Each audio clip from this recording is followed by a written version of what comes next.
Gente, vocês acreditam que eu estava falando que há meia hora eu não estava gravando? Eu vou chorar. Eu vou ter que fazer tudo de novo. Ok. Olá, meus queridos, tudo bem com vocês? Como vocês estão? Estão bem? Obrigado. Bom. Gente, eu vou ter que repetir tudo de novo. Vamos lá, né? Hoje vai ser um vídeo de bate-papo. Como vocês sabem, não estamos sem resenha por aqui. Eu gosto de fazer resenha, eu gosto de trazer livros pra cá. Eu sei que muitos gostam mais de estilo, né? Mais descontraído, assim. Mas enfim, é o que nós teremos hoje. Me digam aí, gente, nos comentários o que vocês estão achando do microfone. Eu estou achando ele um pouco saturado. Então quando eu vou editar os vídeos, eu tento dar uma equalizada no áudio, né? Então o áudio fica melhor do que quando eu deixo ele no cru, né? Mas ainda assim, eu acho ele um pouco saturado. Então me digam aí o que vocês acham, né? O vídeo fica um pouquinho mais de eco quando eu não estou com o microfone. Mas eu prefiro até o som com eco do que com áudio misturado, assim, meio saturado, sabe? Parecendo a carro da pamonha. Pamonha! Enfim, então me digam aí o que vocês acham. Gente, separei aqui 3 vídeos pra gente conversar, pra gente reagir. E por que 3 vídeos, amigas? Porque eu falo demais. E aí, quando eu vi, já passaram-se meia hora, eu coloquei apenas 3 vídeos. Então eu vi que 3 vídeos é o limite que eu preciso aqui pra conseguir fazer um vídeo considerável pra vocês, pra não ficar aí muito extenso, né? No vídeo anterior, a gente falou sobre as mulheres que evidenciam os falsos mestres, né? O tipo de mulher que revela os falsos mestres. Isso porque Jesus Cristo nos ensina sobre os falsos mestres, quando ele fala sobre os falsos mestres, que é pelos frutos que nós conhecemos quem são os falsos mestres, né? Ou seja, é difícil de você ver quem realmente é falso mestre, né? E quem não é, né? Então, é pelos frutos que nós conhecemos, né? Então, as mulheres que rodeiam esse tipo de líderes religiosos, né, elas acabam, o comportamento delas, né, que são de mulheres que não foram regeneradas, que não se converteram, acaba revelando que eles são falsos mestres, né. Então, eu separei aqui um vídeo do Reverendo Hernandes. Vocês sabem que eu não curto muito trazer teologia aqui a partir de mim mesmo, né, porque eu tenho um medinho, assim, de me equivocar teologicamente, então eu gosto sempre de trazer os pastores e analisar junto com vocês. Então eu separei também um vídeo do Reverendo Hernandes, que ele fala um pouco sobre heresias, seitas, né, falsas igrejas e tal. Que vai dar umas pontapé aí pro próximo vídeo, que é quando nós iremos falar sobre os falsos mestres.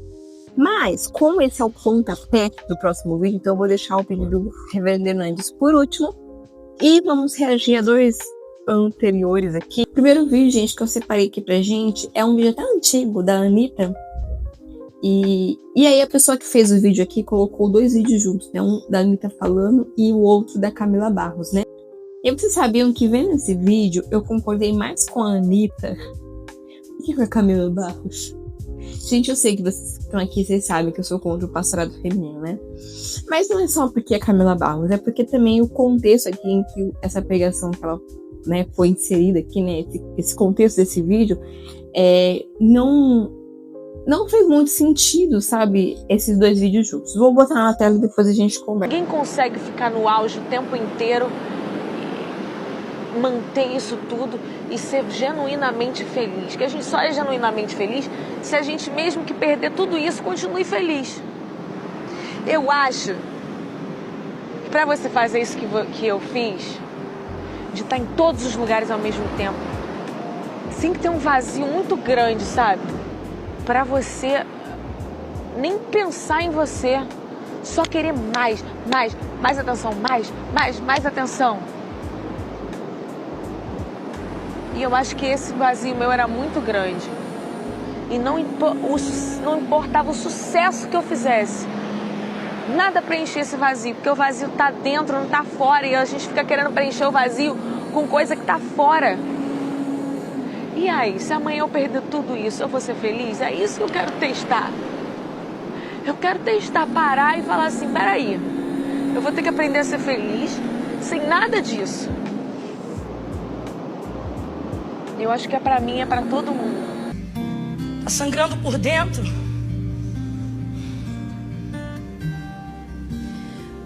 texto é tão claro na maneira como Jesus passa pela porta do nosso coração, né? Como é que é? Quem lembra? Ele chega na porta e faz tchá.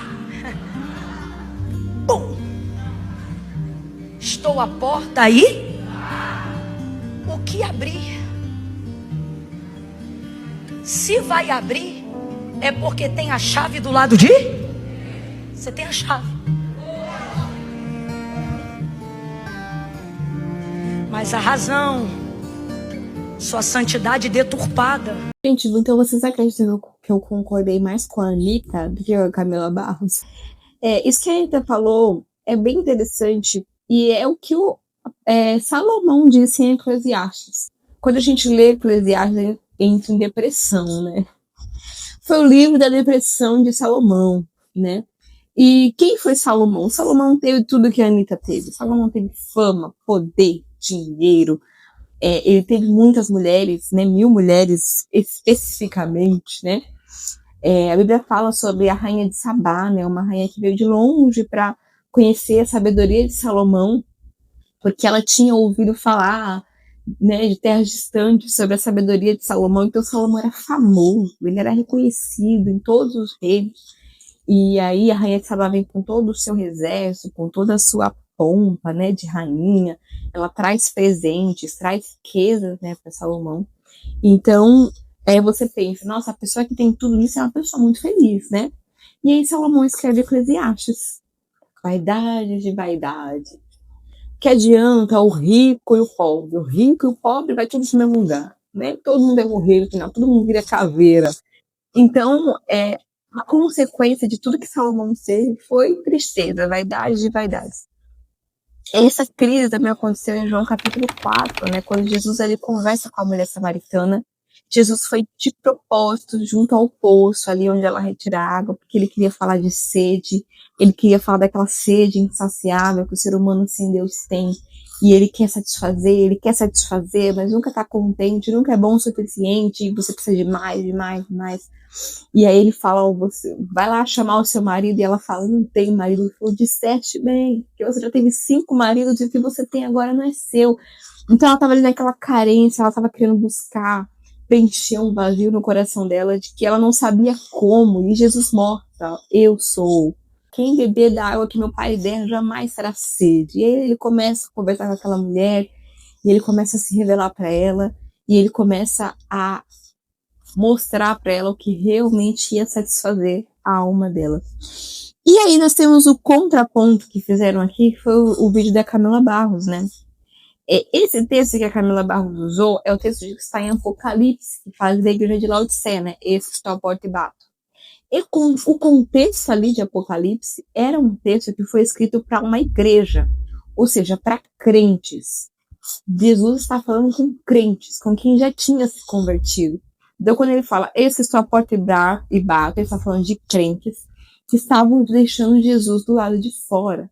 Então você fala, é possível, Anderson, um crente deixar Jesus do lado de fora? É possível. Eu não acredito que quando a gente se converte, a gente se torna perfeito. Eu acredito mesmo que quando a gente se converte, né, tem ali a justificação, mas a santificação é um processo que dura a vida inteira. Então nós iremos, na medida que nós caminhamos ali com Deus, nós vamos sendo santificados, nós vamos sendo confrontados, nós vamos sendo transformados, e isso é um processo. Né? Então, a igreja de Laodiceia estava sendo ali confrontada por Jesus para que ela se arrependesse e para que ela, né, abrisse a porta para Jesus. No contexto de pessoas que não são convertidas, né, Efésios capítulo 2 fala que nós estávamos mortos em delitos e pecados. Então, mortos em delitos e pecados não reagem a Deus, eles estão mortos. Os seus pecados fazem separação entre eles e Deus. Por isso, nós cristãos temos o dever de pregar o evangelho. Porque as pessoas estão mortas, então você não pode falar para ela que ela tem que fazer isso ou fazer aquilo. Você tem que reagir, ela está morta. É como você batesse ele na cara do morto, ele não vai sentir. Precisamos pregar o evangelho, porque a função de ressuscitar aquela pessoa que está morta de delitos e pecados é de Jesus Cristo. O evangelho nada mais é do que arrependei-vos e crede em Jesus Cristo. Isso é o evangelho. Então, quando nós evangelizamos, nós precisamos confrontar pecados, precisamos fazer as pessoas entender a necessidade de salvação porque só reage, faça isso ou faça aquilo, a pessoa não vai fazer, ela é escravo do pecado dela. Jesus ensina isso muito bem em João capítulo 8 também, né? Nós somos escravos, nós não temos poder de responder, né, de fazer aquilo que é bom, né? C.S. Lewis disse, né, no livro, agora acho que é o Cristianismo Puro e Simples, se eu não me engano, acho que é o Cristianismo, que ele fala que você vai descobrir que você não é bom quando você se esforçar muito para ser bom. Aí você vai descobrir que você não é uma pessoa boa. E é isso, gente. Nós não somos bons. Quanto mais nós nos esforçamos, mais nós temos que nós não somos bons. E nós precisamos de transformação, nós precisamos de ressurreição, nós precisamos de salvação. Então, se a Anitta continuar nesse pensamento aqui e conhecer Jesus Cristo de verdade, ela tem mais chance de ir pro céu do que um religioso que pensa que vai ser salvo por suas próprias obras. Gente, separei um outro vídeo aqui, que é um vídeo até triste, porque eu conheço a mãe dela e eu tenho um respeito, um carinho muito grande pela mãe dela. Quando eu vi o vídeo, eu fiquei triste.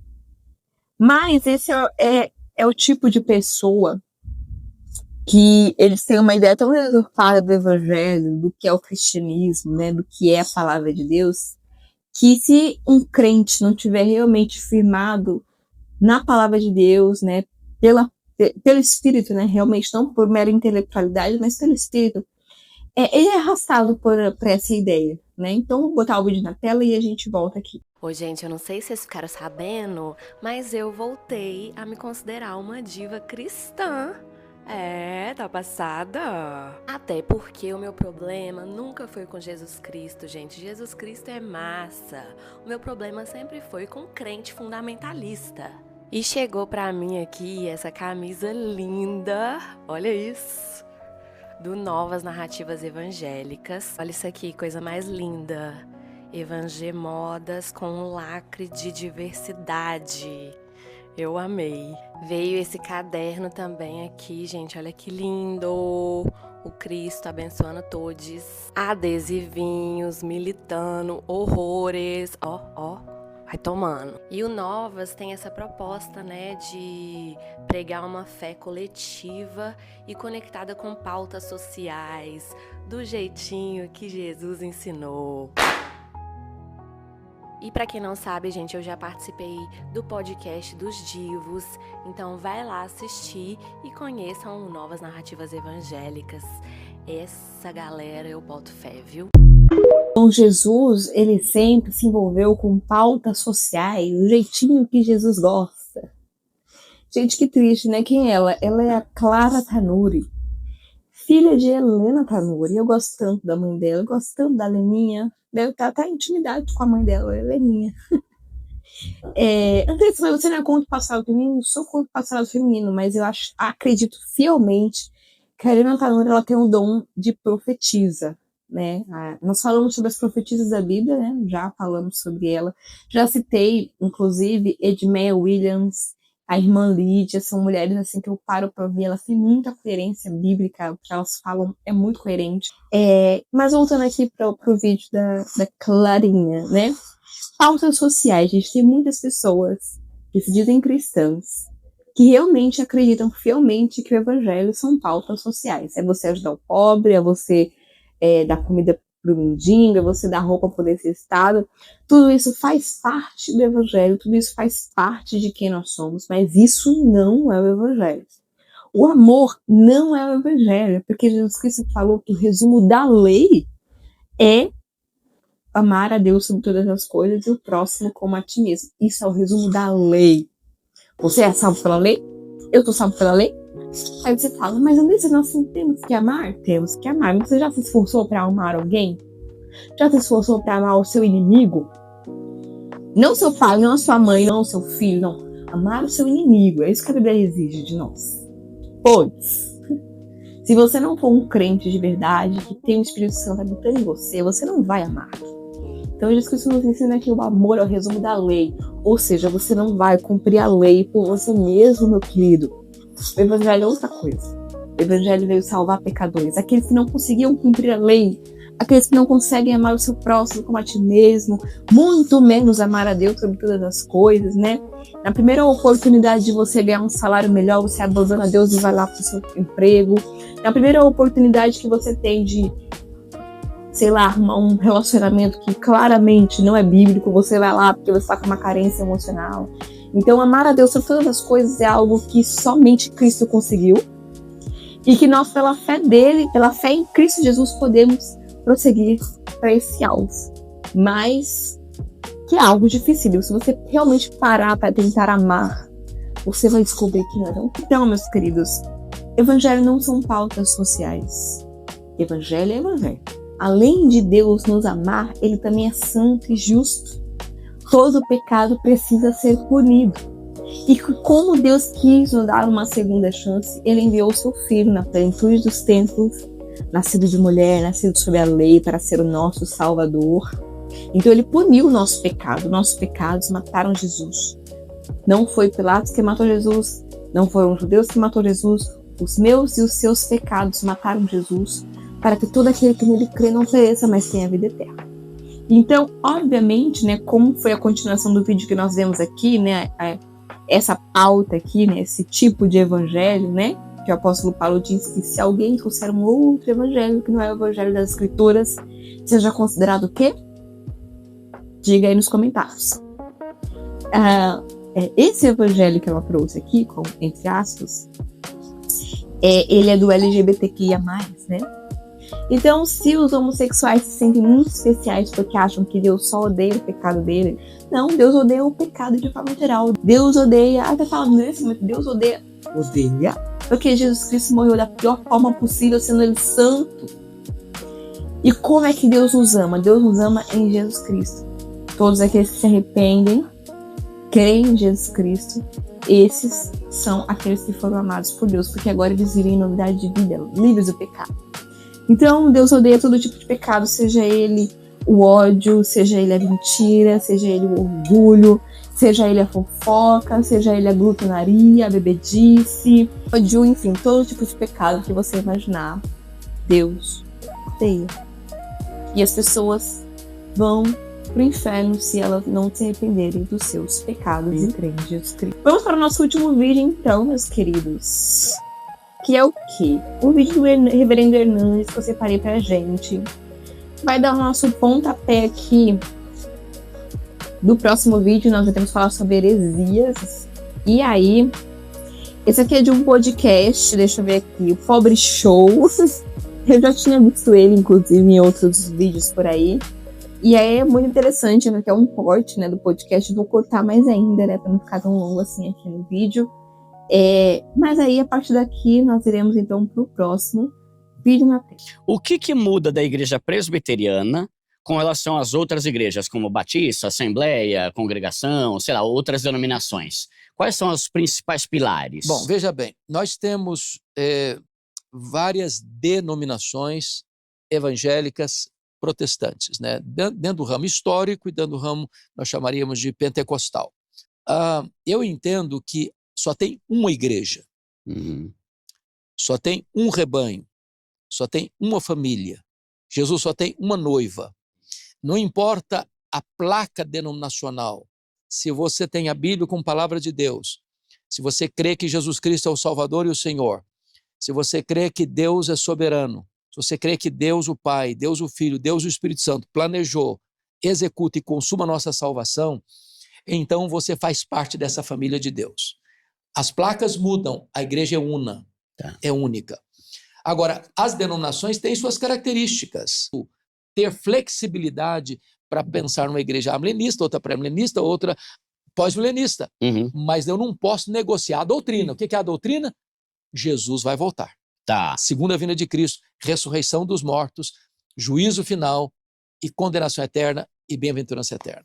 Mas aí, pastor, como é que a gente distingue o que é uma heresia do que é uma diferença denominacional? Boa pergunta. Né? Tipo, essa igreja não pode cortar o cabelo, essa não pode usar saia, essa é arminiano, essa é calvinista. Excelente pergunta, excelente pergunta. Obrigado, pastor, obrigado. Estou sendo elogiado pelo Hernandes. Essa inteligente é isso. Veja bem, o que é uma seita?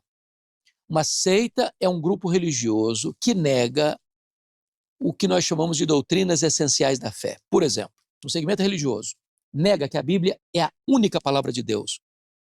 virou seita. Se um grupo religioso nega que só Jesus Cristo salva, é seita. Se um segmento religioso nega que Deus consiste em 3 pessoas distintas, o Pai, o Filho e o Espírito Santo, é seita. Se uma igreja diz o seguinte, um grupo religioso diz o seguinte, a salvação não é só pela fé em Cristo, pela graça mediante a fé. Também preciso circuncidar, preciso guardar o sábado, preciso fazer boas obras, é seita. Eu não posso acrescentar à pureza do evangelho alguma outra coisa. Então, ela tira a exclusividade de Jesus, ela coloca mais coisa além da Bíblia, ela nega a trindade, né, que Jesus é as Pai, doutrinas Filho, essenciais, por exemplo, da criação, da providência, da salvação. Qualquer grupo religioso que nega esses princípios, pilares, diz que é evangélica, mas diz que a salvação só passa por aquela igreja. Igreja nenhuma salva, é só Jesus que salva. Eu acho que esse é um dos pontos melhores para a gente identificar, né? Se não Com for certeza. do nosso grupo, você não está salvo. Então é uma Já seita. é característica de seita. Então, meus queridos, nós já até falamos aqui já no canal sobre qual é a verdadeira igreja, né? Porque tem tantas igrejas evangélicas, né? E é sempre bom a gente lembrar que a verdadeira igreja de Jesus Cristo, ela é espiritual, ela é formada pelo Espírito Santo. E essa igreja espiritual é formada por pessoas. Então, nessa vida, nós nunca chegaremos 100% à conclusão correta do que é a total verdade de Deus, né? Precisaremos de uma eternidade, né? A Bíblia fala que a mente humana não compreendeu as coisas de Deus, por isso Deus deu a sua mente, que é o Espírito Santo, né? Então nós somos muito limitados para entender toda a verdade de Deus, né? Por isso que Deus vai se revelando aos pouquinhos para nós, à medida que nós vamos amadurecendo, né? Então, se você crê em Jesus Cristo, você se arrependeu dos seus pecados, você foi salvo. Então o Espírito vai te guiar. É muito importante que a gente congregue, né? Porque se Deus nos salvou, Ele nos deu dons que nós precisamos usar. E nós usaremos os nossos dons na igreja. Mas nós entendemos que a igreja não salva. Nós não vamos para a igreja para ser salvos. Mas nós vamos para a igreja para desfrutar dos sacramentos, né? Que é ceia e batismo. Eu sei que existe uma briga, porque ceia não é santa ceia. Enfim, seja santa ceia, seja só ceia, né? Eu sei que os batistas não gostam de chamar Santa Ceia de santa, independente, gente. Precisamos participar da ceia, precisamos participar do ser batizado. Então, se você foi salvo, você vai se inserir numa igreja local para servir, para o serviço. Porque Deus te deu um dom. Então, é por isso que nós precisamos estar inseridos na igreja local. Como eu já disse, eu vou ter dons que os meus irmãos não têm, meus irmãos vão ter dons que eu não tenho, e assim nós juntos vamos desenvolver a maturidade espiritual e chegando no nível de maturidade espiritual que Deus deseja de nós, né? Isso acontece apenas na comunhão dos santos. E é por isso que nós vamos para a igreja. Baseado nesse vídeo, então, nós iremos para o próximo vídeo, que é sobre as heresias, né? Sobre os falsos mestres. Como eu falei para vocês, eu gostaria de falar, já que a gente falou sobre as mulheres que evidenciam os falsos mestres, né? Acho importante a gente falar, então, sobre falsos mestres, heresias, seitas. Mas é isso aí, eu deixo pro próximo vídeo. Um beijo pra vocês e até a próxima.